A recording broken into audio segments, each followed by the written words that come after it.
1 de julio del 2019, ¿qué tal? Buen inicio de semana y bienvenidos a su programa Contacto Directo. Empecemos revisando quiénes son hoy nuestros invitados. Nos acompañan César Montúfar, acusador particular de Jorge Glass en el caso Odebrecht.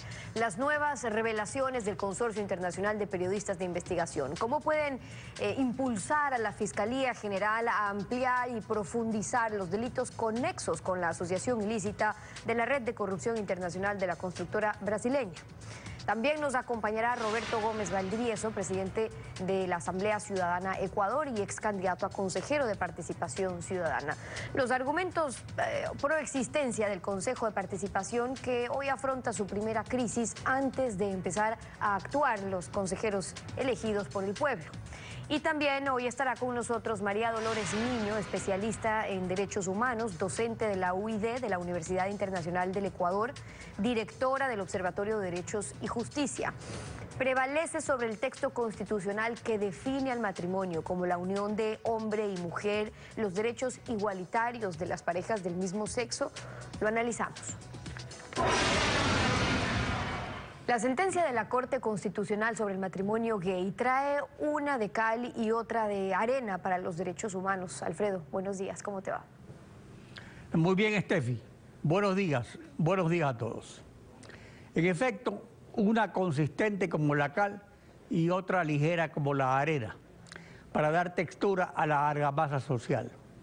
Así tenemos en el Ecuador el reconocimiento de los derechos económicos y sociales a la unión de la pareja del mismo sexo, que algunos discuten, pero que en el mundo cristiano es una tendencia. Pues de los 29 países que los reconocen, 16 son de Europa, 10 de América, 2 de Oceanía, Australia y Nueva Zelanda, y 1 de África, Sudáfrica. El único de Asia, Taiwán, de gran diversidad religiosa, pero predominantemente budista y taoísta, lo cual marca la personalidad de los pueblos cristianos como respetuosos de los derechos humanos, y es por eso que se reconocen los derechos de la pareja del mismo sexo, así como la despenalización del adulterio, de la homosexualidad y del consumo de drogas, acompañados por la despenalización de la injuria calumniosa contra funcionarios públicos, razón por la que estos enmudecen cuando se habla de los derechos humanos. Hago notar que en el mundo musulmán, budista y confuciano, estos derechos no se reconocen. A diferencia del mundo cristiano, por ello solo están en declaraciones que no tienen la categoría de tratados internacionales. Es aquí entonces donde se materializa lo que afirma el presidente de la Corte Constitucional, Hernán Salgado, en su voto contrario a interpretar el artículo 67 de la Constitución, que define al matrimonio como la unión de un hombre y una mujer. Se materializa cuando afirma que ni siquiera para proteger un derecho humano debemos convertirnos en sepultureros de la Constitución. Estamos en el siglo XXI. Para la vigencia de los derechos, el Estado constitucional siempre contó con la institución de la reforma constitucional, que permite modificar la Carta Fundamental. Hay que tener presente que el juez constitucional no es un legislador, y menos todavía legislador constituyente. Esto significa que la soberanía popular, el derecho del pueblo a expresar su voluntad, es el principal derecho humano de una sociedad democrática. Sin él no existen los demás, entre ellos el derecho ya reconocido en la Constitución a una pareja del mismo sexo a vivir en unión de hecho con derechos iguales a una pareja de diferentes sexos. De allí que o se reúnen los 7 votos de los jueces constitucionales como manda la ley para interpretar la Constitución, o directamente se consulta al pueblo su voluntad. Lo contrario es simplemente abuso de poder. La actualidad, los protagonistas, el análisis y la información en Contacto Directo.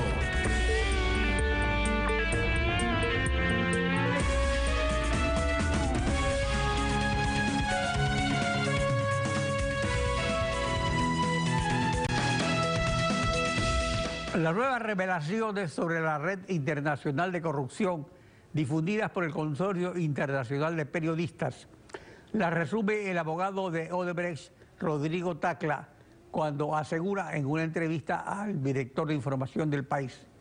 Veamos. La constructora brasileña Odebrecht pagó 788 millones en coimas, en comisiones ilegales, según el acuerdo que ha firmado con Estados Unidos, con Brasil y con Suiza. ¿Cree usted que esta cantidad es real, que es correcta o fue superior? Superior. En mi trabajo como abogado en la defensa supo que en el Banco AOB de Antigua ya habían pagado $1.000 millones y después en el Minor Bank Antigua han movimientos de 1.6 mil millones de dólares. Entonces, mínimo de 2.6 mil millones de dólares fueron pagos a través de este sistema de Odebrecht. César Montúfar, acusador particular de Jorge Glass en el caso Odebrecht. Buen día, bienvenido a Contacto Directo. Buenos días, Alfredo, un gusto conversar con usted en esta mañana. Las cifras de Tacla triplican a las conocidas originalmente. ¿Qué revelan? Casos nuevos como Arroz Verde, el Metro de Quito y la Ruta Viva, además de montos superiores en los casos ya conocidos. Bueno, primero revelan que lo que hasta ahora había sido, digamos, de dentro del juicio de asociación ilícita juzgado, es apenas una pequeña fracción de este monumental edificio de corrupción que armó Odebrecht en el Ecuador. En segundo lugar, revela que la empresa no habría colaborado diciendo toda la verdad en todo el proceso de investigación y que en realidad únicamente hemos conocido hasta este momento una parte.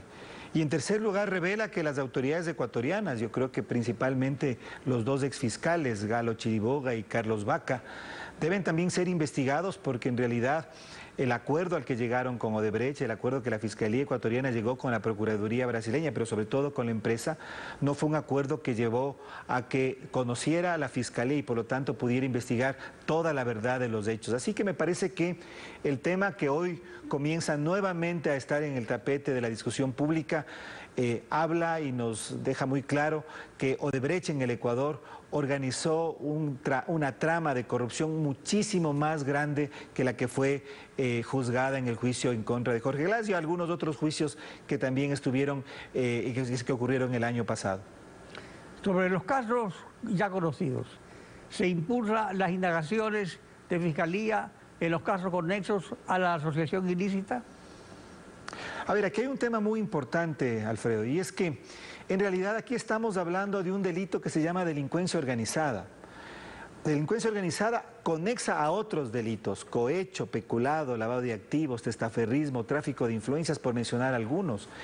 Y me parece que en realidad la estrategia de la Fiscalía haya sido hasta este momento el fraccionar la investigación, el perseguir individualizadamente diferentes delitos con diferentes actores, en vez de articular en una sola estrategia, en un solo proceso, en una sola investigación, incluso llegando a lo que dice o haciendo uso de lo que dice el artículo 20 del Código Integral Penal que habla del llamado concurso real de infracciones, es decir, que puedan, por supuesto que demostrados individualmente todos los delitos o cada uno de los delitos dentro de un gran proceso, poder desentrañar una trama que es muchísimo mayor y que no puede individualizarse y fraccionarse. Lo que Correa y el gobierno de la Revolución Ciudadana, y ahora también conocemos, el municipio de Quito, en el caso de Odebrecht, organizó, fue una trama enorme de delincuencia organizada que nos debe llevar además a determinar otros delitos, entre ellos peculado, cohecho, lavado de activos, tráfico de influencias, entre otros. ¿Están congelados esos casos que en su sentencia dispuso investigar la Corte Nacional? Bueno, yo diría que ha habido avances. En la denuncia que yo presenté, por ejemplo, por delincuencia organizada, ha habido algunos avances, se han cumplido algunas diligencias, otras no se han cumplido, pero creo que lastimosamente el problema es que si se sigue fragmentando la investigación, en realidad se corre el riesgo de que todo el bosque, toda esta pantalla enorme, toda esta película pueda quedar en algunos de sus capítulos en la impunidad. En el caso, por ejemplo, del Metro de Quito, que es en lo que en este momento tenemos, y ya surgido por las revelaciones de La Posta y el Consorcio Internacional de Periodistas y Diario El Universo, ya hubo una investigación que la condujo la exfiscal Tania Moreno en contra del exalcalde Mauricio Rodas y otros exfuncionarios municipales. Pero la exfiscal Moreno cerró esa investigación. Yo en el mes de febrero pedí a la Fiscalía, presentando nueva evidencia, que reabriera esta investigación e insistí en esta reapertura en el mes de junio. Ahora creo y espero que con la revelación de estos últimos datos se reabra nuevamente esta investigación y se puede investigar que es el contrato más grande que Odebrecht ha tenido en la historia en el Ecuador. Y es uno de los contratos más grandes de Odebrecht en América Latina en los últimos años, que por supuesto hoy sabemos se produjo en el contexto de pagos ilegales, de la existencia de un pacto colusorio que ha significado y significa un grave perjuicio para el municipio de Quito. La sentencia en el caso Odebrecht tiene 1 año y medio pendiente en casación. Su dilación amortigua el interés ciudadano. ¿Por qué no se realiza la casación? ¿Qué se alega? ¿Cuáles serían las consecuencias en caso de aceptarse?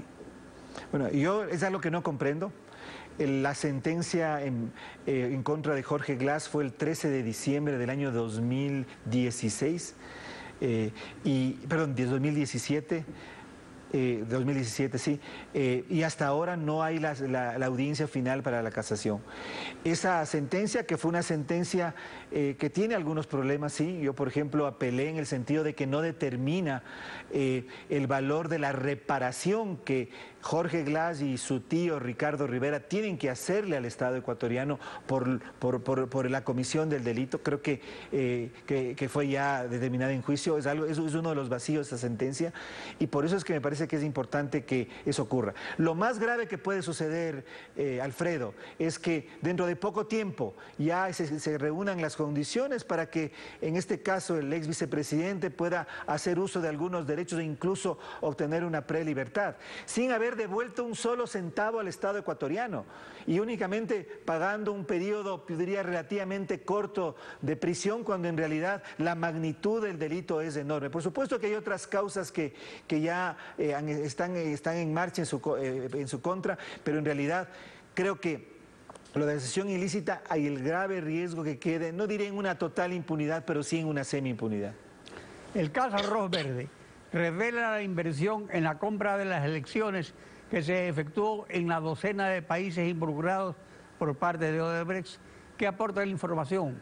Por ejemplo, ¿cuántas veces se reunió Marcelo Odebrecht con Rafael Correa? Mire, hay alguna evidencia, algunas declaraciones, testimonios que la Fiscalía debería recoger, especialmente de delatores brasileños que fueron parte de la empresa, que atestiguan los diferentes contactos, reuniones de Rafael Correa y el principal de la empresa. Pero lo más importante aquí, Alfredo, es que el modus operandi de Odebrecht era siempre hacer un acuerdo general político con las principales autoridades. Es decir, Marcelo Odebrecht no trataba ni con el ministro de sectores estratégicos, ni de transporte, ni de telecomunicaciones, ni trataba con los gerentes de las empresas. Este acuerdo colusorio, esta trama de corrupción comenzaba al más alto nivel.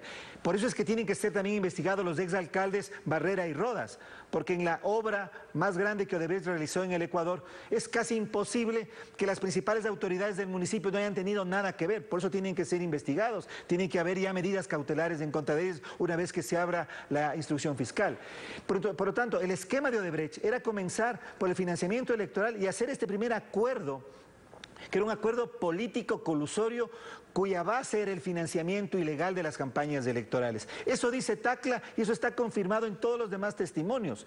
Por lo tanto, las relaciones entre Marcelo Odebrecht y todos los jefes de Estado, Alan García, Humala, Toledo, Rafael Correa, por supuesto Lula da Silva, eran evidentes, es decir, es algo que no se puede esconder. Por eso es que además, en lo que la Fiscalía tiene que hacer en adelante, debe ser recogido recoger el testimonio de Marcelo Odebrecht. En el caso peruano es muy importante. Se llegó a descubrir este acuerdo político con los presidentes de ese país, todos ellos procesados, precisamente a partir de las declaraciones de Marcelo Odebrecht. Lo mismo se tiene que hacer en el Ecuador y allí se determinará que este no fue un acuerdo entre una empresa y funcionarios de segundo orden en el país, sino que fue un acuerdo general, delincuencia organizada, ese es el delito que se tiene que perseguir, y otros delitos que comenzaba con Marcelo Odebrecht y Rafael Correa, los presidentes. Hay un tema adicional, Alfredo, que es importantísimo. En el modus operandi de Odebrecht, los pagos que hacía el Departamento de Operaciones Estructuradas, la Oficina de Sobornos, siempre se daban con la autorización de Marcelo Odebrecht. No es que Concienciado Santos o un funcionario local pedía la transferencia de recursos. Cuando la División de Operaciones Estructuradas ordenaba el pago a una persona a través de un banco o en un paraíso fiscal, era siempre con la autorización de Marcelo Odebrecht, por lo tanto, partía de un acuerdo político al más alto nivel. César Montúfar, acusador particular de Jorge Gras. Gracias por acompañarnos en Contacto. Muchísimas gracias. Estefi. Son las 7 de la mañana con 17 minutos. Tiempo de ir a una pausa y cuando regresemos estará Roberto Gómez Valdivieso, presidente de la Asamblea Ciudadana Ecuador, ex candidato a consejero de Participación Ciudadana. Y las razones para que sobreviva el Consejo de Participación Ciudadana pese a su fracaso de una década, pese a su crisis cuando ha sido recién electo y posesionado. Volvemos con eso, no se vayan.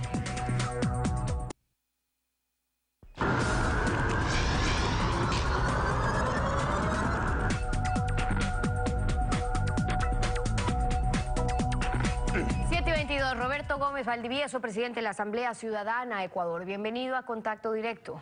Muchas gracias. Buenos días. Hoy que hay tantas propuestas para eliminar el Consejo de Participación, se plantea desde recoger firmas, enmiendas, reforma parcial.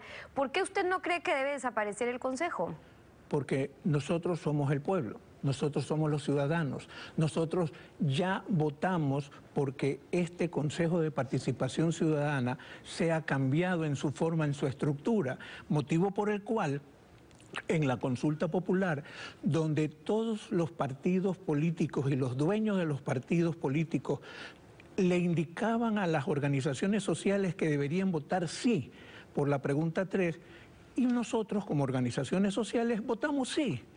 Y entonces ahora que se dan cuenta que el pueblo dijo sí, porque ya no sea el presidente de la República quien nombre las autoridades de control en una terna, sino que sea la ciudadanía que le presenta como organizaciones sociales al Consejo de Participación Ciudadana, a la Comisión Calificadora, las carpetas de los mejores ciudadanos que puedan existir. Y no sea simplemente vía Presidencia de la República, Asamblea Legislativa y Consejo de Participación haciendo lo mismo que hacía en el Correato. Es cierto que este Consejo vino a sustituir este mal en cómo se estaban designando a las autoridades de control, pero ese fue el origen, la causa, pero la práctica no es lo que se pensó. ¿Fue solamente porque un partido único abusó o porque el mismo modelo le daba mucho poder o le da mucho poder a 7 consejeros? Efectivamente, ese poder que tuvo el Correato era por ese sistema, que lo participó de la misma manera el doctor Trujillo cuando fue presidente del Consejo de Participación Ciudadana transitorio. ¿Pero qué hizo el doctor Trujillo? Lo que tenía que hacer, buscar los mecanismos para combatir la corrupción. Pero al rato de la hora resulta que politizan el Consejo Nacional Electoral. Lo politizan porque la Constitución y el mandato decía no pueden politizar. Y lo politizaron. Hicieron lo que les dio la gana.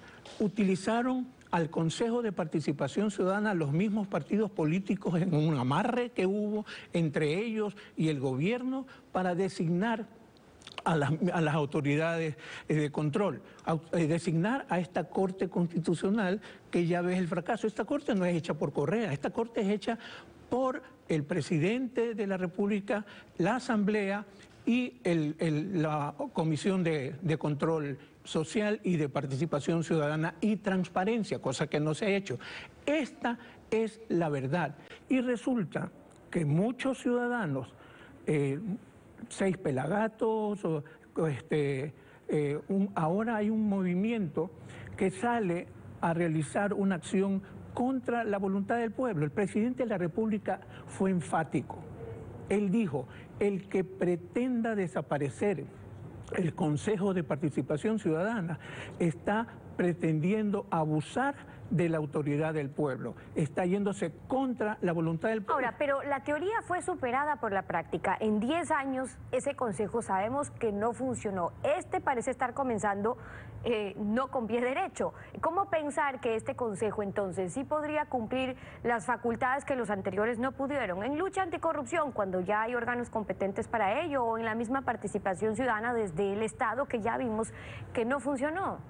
La Asamblea Ciudadana de Ecuador hicimos observatorios, hicimos veeduría a todo este sistema nuevo, porque no es la década pasada, no.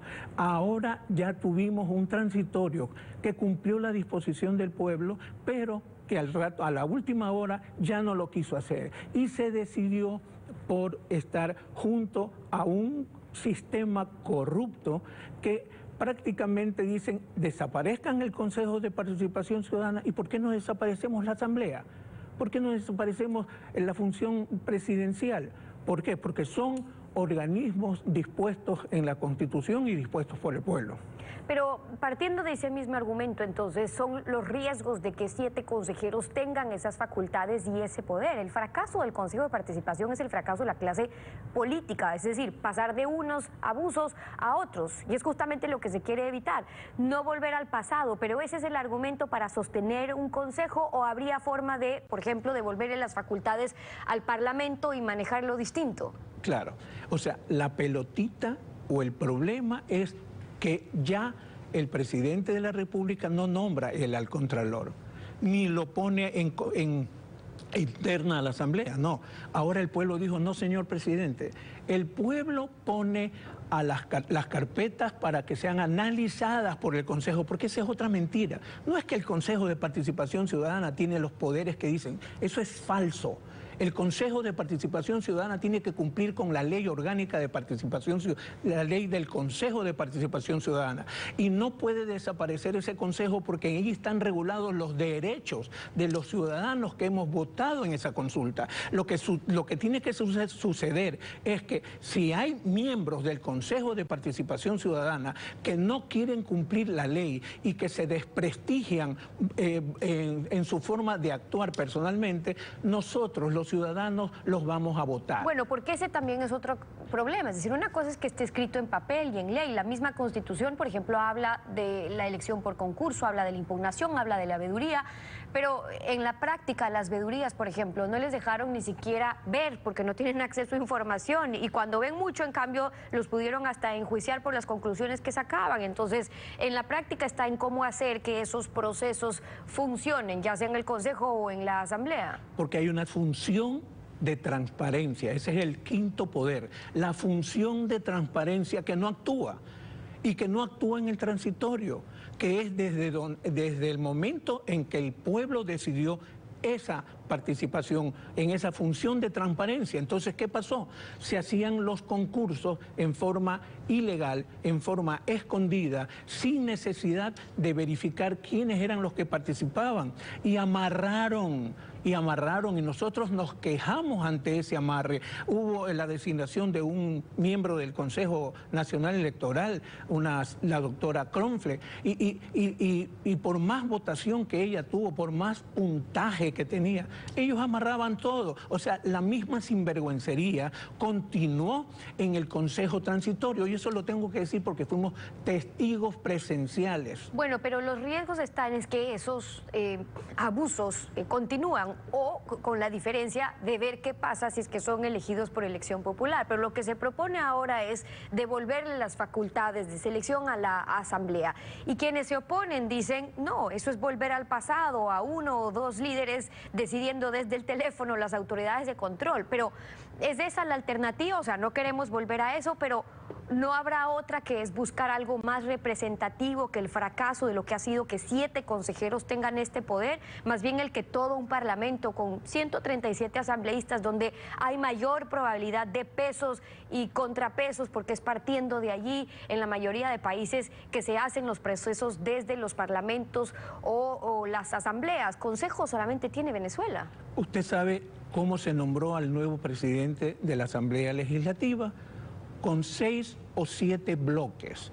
No son los 137 ciudadanos, no son los bloques. El bloque recibe una disposición y tienen que cumplir. O si no la cumplen, viene el hombre del maletín. Y si no viene el hombre del maletín, viene el hombre con la pistola. O sea, esto es un desastre, esto es una forma de actuar. Desgraciadamente, esto se implementó un sistema por el cual los ciudadanos nos vemos extraordinariamente rechazando este tipo de acciones. ¿Y cómo lo hacemos? La ciudadanía tiene el derecho a la resistencia y eso está contemplado en el Consejo, en la Ley Orgánica de Participación Ciudadana. La resistencia ante actos abusivos que han cometido todos estos miembros de la Corte Constitucional, de la Asamblea Legislativa, del Consejo Nacional Electoral, donde hemos visto con mucha preocupación que ha existido no una posibilidad de fraude, no, hubo fraude. Son algunas de las preocupaciones y la propuesta también de Roberto Gómez Valdivieso, presidente de la Asamblea Ciudadana Ecuador, hoy en Contacto Directo. Gracias por haber estado con nosotros. 7:31, vamos a una pausa y cuando regresemos estará María Dolores Miño, directora del Observatorio de Derechos y Justicia, especialista en derechos humanos. La supremacía de los derechos humanos sobre el texto constitucional desde los tratados internacionales. Lo analizamos al volver. No se vayan.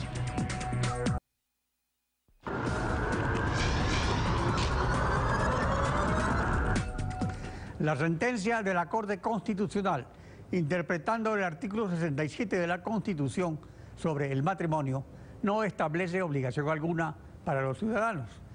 El matrimonio entre parejas del mismo sexo es optativo. Así lo dice María Paz, decana de Derecho de la Universidad SEX. Escuchemos.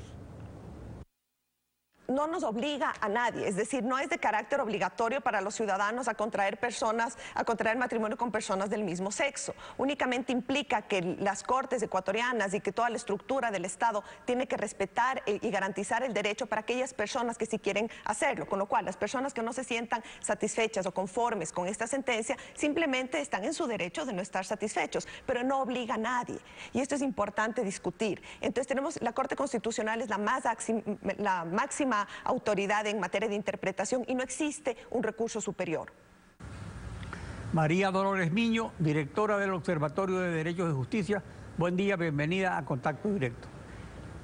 Buenos días, Alfredo. Muchísimas gracias por la invitación. Lo que dice la decana es verdad, pero lo que interesa es la vinculación del Estado. ¿Es obligatorio para el registro civil el matrimonio de parejas del mismo sexo en particular y para el Estado en general? Bueno, hoy por hoy, después de las 2 sentencias emitidas por la Corte Constitucional, creo que es claro a todas luces que todos los órganos del poder público, incluyendo por supuesto el registro civil, tienen que cumplir con esa sentencia. Pero yo me atrevería a ir un poco más allá. Esta obligación incluso ya existía desde enero de 2008 a partir de la emisión de la opinión consultiva OC-2417, tomando en cuenta que el Ecuador es parte a la Convención Americana sobre Derechos Humanos y que las interpretaciones que la Corte Interamericana hace sobre el sentido y alcance de la Convención a partir de las opiniones consultivas también vinculan al Ecuador. Pero solamente vinculan, según lo dice la Convención, a las partes que consultan, y el Ecuador no le ha consultado a la Corte.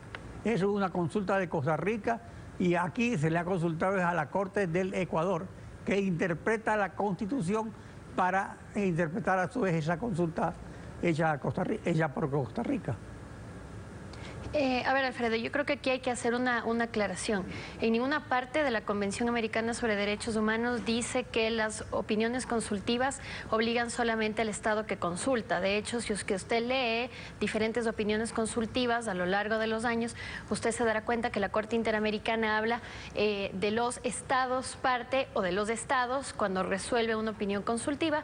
Por lo tanto, podemos inferir que estos estándares que devienen de la facultad consultiva consultiva de la Corte obligan a todos los estados y no solo a quien consulta. Ahora, con respecto a las sentencias locales, es evidente que siendo la Corte Constitucional el máximo intérprete de la Constitución, pues obligará a todos los órganos que integran la función pública. Acerca de eso, sobre consulta popular, Arturo Moscoso, catedrático de la Universidad de San Francisco de Quito, afirma. Escuchemos. Consulta popular es imposible porque y esto debería saberlo cualquier abogado que medianamente conoce el derecho, los derechos efectivamente no se consultan y hay jurisprudencia en ese sentido de la Corte Interamericana y por consulta popular no se va a poder revertir. Una asamblea constituyente podría intentarlo, pero de todas formas, a pesar de que existe la posibilidad de reformar la Constitución a través de una asamblea constituyente, la jurisprudencia de la Corte Constitucional también tiene un peso específico que no puede ser soslayado por una asamblea constituyente. El derecho al matrimonio igualitario, reconocido en declaraciones, no en tratados internacionales, la jurisprudencia de la Corte prevalecen sobre el poder constituyente del pueblo. A ver, yo creo que aquí hay que hacer una aclaración, porque cuando usted lo pone así, Alfredo, parecería ser que existe una contradicción entre el poder popular o el poder constituyente y la decisión de la Corte Constitucional. Y yo creo que cuando ponemos las cosas así, tenemos o nos corremos el riesgo de engañar a la opinión pública. No es así. A ver, cuando la Constitución de Montecristi, primero tenemos que leerla en su integralidad. El artículo 67, es verdad, establece el matrimonio es la unión de hombre y mujer, pero nunca ha prohibido, leamos el texto, el matrimonio entre personas del mismo sexo. Luego, la Constitución, que fue aprobada por todos los ecuatorianos en el año 2008, contiene cláusulas específicas que prohíben la discriminación. Específicamente el artículo 11.2 es categórico al afirmar que en este país no se permitirá la discriminación en base a la orientación sexual de una persona. Entonces lo que teníamos es una contradicción entre dos normas, una que buscaba la igual protección para todas las personas, independientemente de su orientación sexual, y otra que establecía una restricción que hoy por hoy resulta desproporcional, que resulta irrazonable y que resulta contraria pues a la existencia misma de un Estado democrático. Un Estado democrático no se podría permitir que un grupo por su orientación sexual sea discriminado. Y yo en esto concuerdo con Arturo Moscoso en el sentido de que estas cuestiones de derechos, del alcance y el sentido de los derechos no pueden ser determinados a través de la voluntad de mayorías, porque muchas veces las mayorías resultan opresivas a las minorías, y yo estoy segura que en este caso resulta que la mayoría fue la que decidió reconocer los derechos igualitarios de la pareja del mismo sexo. La mayoría fue la que reconoció el matrimonio como la unión de un hombre y de una mujer. Así como entonces se interpreta la parte orgánica de la Constitución, tampoco se puede interpretar la parte dogmática, que es la parte de los derechos. Entonces hay ciertos principios generales, universales, comunes, que se aplican en todo el mundo. Y aquí se está haciendo una interpretación particular del asunto, porque la sentencia dice que interprete el artículo 67 al opinar sobre la opinión consultiva. Y al interpretar sobre el artículo 67, necesariamente necesita 7 votos para tomar una resolución. Y no se reunieron los 7 votos. A ver, yo creo que en esto hay que hacer una aclaración. Yo he escuchado reiteradamente, especialmente en este espacio, que se hace referencia al artículo 160 de la interpretación. Si es que usted lee el artículo 160, se va a fijar en dos cosas. Primeramente, que se aplica para una cuestión específica. Esa consulta de norma que establece el 167 se aplica exclusivamente para el análisis de la parte orgánica de la Constitución, no de la parte dogmática, primeramente. En segundo lugar, quienes pueden solicitar esto son entes específicos del poder público. No estamos ante esa situación, estamos ante una consulta de norma. Entonces, pero por eso es un derecho humano. El problema voy a terminar. La seriedad exige, ¿no es cierto?, que le digamos a los ecuatorianos las cosas como son. Esta no es una interpretación bajo el 160, es una consulta de norma. Y la consulta de norma requería la mayoría de 5 contra 4, como pasó en este caso. Entonces no hay ningún procedimiento incorrecto, como equivocadamente se ha dicho en varios espacios. Pero el asunto es que los derechos humanos nacieron con la Declaración Universal de los Derechos del Hombre y del Ciudadano, que fue una Revolución Francesa.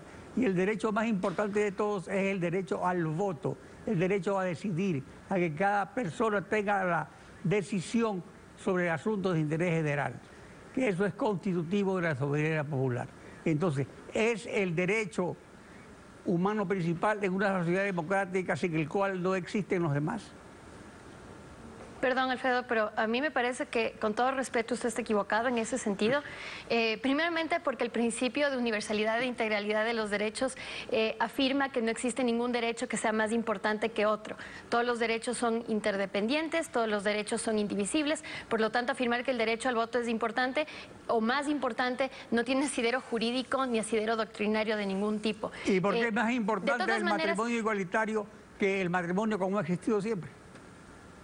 A ver, yo creo que tenemos que ubicarnos en el debate. No estamos discutiendo el derecho al matrimonio igualitario porque esto no existe. Lo que existe es el derecho a la igualdad y no discriminación que se aplica en el ejercicio de todos los demás derechos. Entonces, en este caso, lo que se está discutiendo, lo que se discutió a través de las dos sentencias de la Corte Constitucional es la posibilidad de las personas de sexualidad diversa y las parejas del mismo sexo de poder acceder a una institución del derecho civil como es el matrimonio en igualdad y sin discriminación. Ahora, el derecho a la igualdad y no discriminación, a propósito, es una norma de rango jus cogens. ¿Vinculante para la República del Ecuador o solamente en declaraciones que son un instrumento internacional de inferior jerarquía? Alfredo, yo no sé exactamente de dónde saca usted que son instrumentos de inferior jerarquía. Nuestra Constitución es categórica cuando reconoce la exigibilidad de los instrumentos internacionales.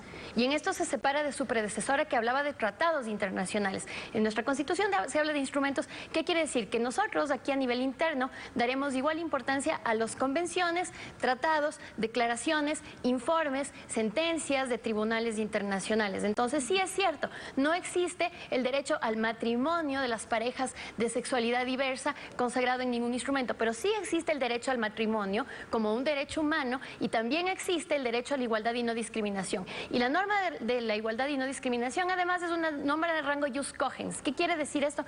Que es de derecho internacional imperativo. Incluso un Estado que no hubiera ratificado ningún tratado tiene la obligación de cumplir a cabalidad con el derecho a la igualdad y no discriminación. María Dolores Niño, muchas gracias por su participación en Contacto Directo. Gracias a usted. Steffi. Así concluimos esta emisión y a ustedes, como siempre, gracias a su confianza y sintonía. Nos volvemos a encontrar mañana, Alfredo. Mañana continuamos, rollándoles información en Contacto Directo. Buen día.